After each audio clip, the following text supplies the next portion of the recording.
পৃথিবীতে সমস্ত একচেটিয়া একদলীয় একাধিপত্যের পতন হয়।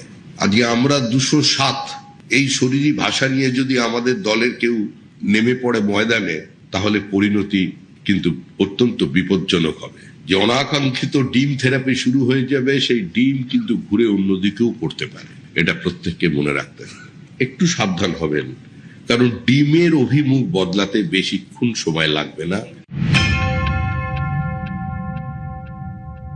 মানুষ এই দলটা তৃণমূলীকরণ হয়ে যাক দেখতে চায় না। মানুষ 4 ঘন্টার বিজেপি দেখতে চায় না। আমাদের এই দলের কিছু মানুষজন কিছু কিছু জায়গায় কিছু কিছু ওই তৃণমূলীদের নিয়ে ঘুরতে শুরু করেছে। কেউ কেউ আবার কোথায় প্রার্থী হবে, কে কোন মিউনিসিপ্যালিটিতে প্রার্থী হবেন ওয়ার্ডে এর মধ্যে ঠিক করে ফেলেছেন। সেগুলো বালি নয়, সেগুলো গোল্ডার।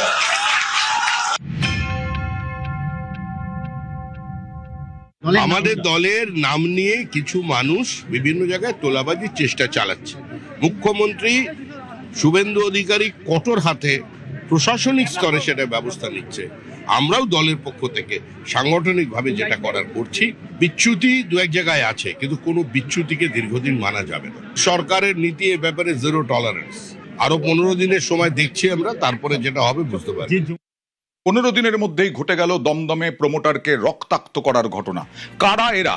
তারা বিজেপিতে জয়েন করেছিল কার হাত ধরে, বা আদৌ করেছিল কিনা, বিজেপির নাম কিভাবে করছে, এই প্রশ্নগুলো উঠছে। অগ্নিমিত্রা পাল মন্ত্রী, তিনিও চরম হুঁশিয়ারি দিয়েছিলেন। দেখুন, আজকে সরকার এসছে, তার মধ্যে অনেকে আছে তারা ভাবছে যে আমি এটা করে এবার রোজগার করব। 4টে হেল্পলাইন নাম্বার দিয়ে দেওয়া হয়েছে, যাতে মানুষ ফোন করেও জানাতে পারে। আপনি সামনে আসতে চান না, আপনি ফোন করে বলে দিন এখানে মদের ঠেক চলছে, আপনি গিয়ে দেখে নিন। আপনি আপনার নিজস্ব এজেন্ডা নিয়ে যদি কাউকে ফাঁসানোর চেষ্টা করেন, আপনার নাম্বার তো থাকবে, গলা ধরে আপনাকে নিয়ে আসা হবে। আমাদের রাজ্য সভাপতি তো পরিষ্কার বলে দিচ্ছেন, দল থেকে বের করে দেওয়া হবে। আন্ডার দ্য টেবিল ডিলিং করি না। সামনে একটা কথা বলবো, ভিতরে বলবো না না তোলাবাজি করো। এই ডিলিং গুলো আগের সরকারের মতো আমরা করি না। যেটা বলি সামনাসামনি মুখে বলি। এত কড়া বার্তার পরেও এই রকম ভাবে দমদমের প্রমোটার রক্তাক্ত হলে নিশ্চয়ই কড়া পদক্ষেপ করবে পুলিশ। দিলীপ ঘোষ কি বলেছিলেন, আরো কড়া বার্তা দেখুন। তলাবাজি সংস্কৃতি এত সহজে উঠে যাবেন ভাবার কোনো কারণ নেই। পুলিশকেও বলা হয়েছে এরকম কমপ্লেন এলে তাদেরকে অ্যারেস্ট করা, ব্যবস্থা নেওয়া।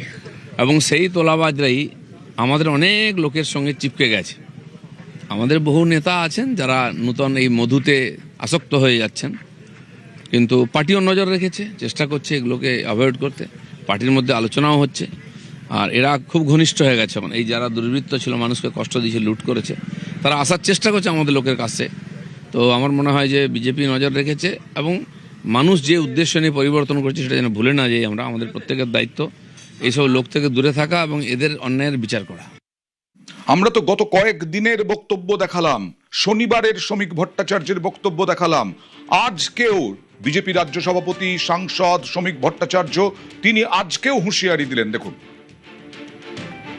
একটা অভিযোগ আছে যে কিছু কিছু জায়গায় কিছু মানুষ যাচ্ছেন, 4 ঘন্টার বিজেপিও তার মধ্যে আছে। কয়েকটি ক্ষেত্রে 1-2টি জায়গায় নিচু তলায় কিছু বিচ্যুতি আছে, সেগুলোকে পার্টিগতভাবে আমরা ঠিক করার চেষ্টা করছি। এবং অত্যন্ত কঠোর হাতে আমাদের মুখ্যমন্ত্রী শুভেন্দু অধিকারী প্রথম দিন থেকে এর বিরুদ্ধে ব্যবস্থা নিয়ে চলেছেন। সাংগঠনিকভাবে চিহ্নিত করে পার্টি যা ব্যবস্থা নেবে, এবং যারা যারা এই কাজ করছেন, একটু বাড়াবাড়ি করছেন, যা করার কঠোর হাতে আমাদের